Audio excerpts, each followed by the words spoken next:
A great way to see Saint-Malo is to sail out like one of the city's historic privateers. So I'm joining Captain Jan Perrault of Coastal Sensations on his traditional wooden sailboat. Jan's adventures aren't just for kicking back. He invites travelers to help him sail around the Bay of Saint-Malo. We have 3 main forts in the bay to protect the different channels from the British. Okay, they was built in the middle of the 17th century by a famous architect named Vauban, who built a lot of that kind of forts everywhere in France during the war against British.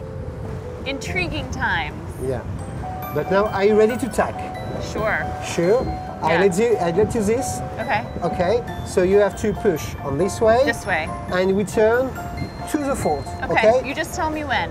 Eh ben, 3, 2, 1, go. Okay. Nice. Okay, continue. Okay. Perfect. Jan leaves me at the helm. I feel like I came to Brittany and you all just threw me into the water here. The sailing isn't so difficult with Jan's help, but the view here is definitely distracting.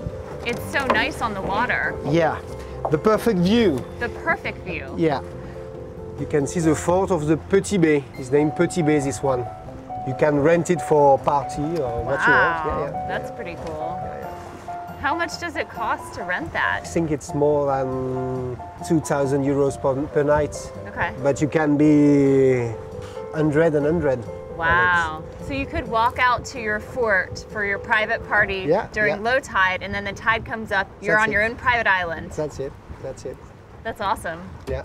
I know what's on my list to rent for an epic occasion. Saint-Malo lies along what's called Brittany's Emerald Coast because of the sea's emerald green waters.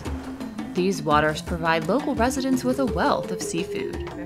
Jan and I stopped to enjoy local wine and oysters. And while I'm not splurging to rent a fort for tonight, I'd say this is one of the coolest happy hour views I've ever had. This is doing Brittany right, Jan. Yeah. Good things of Brittany.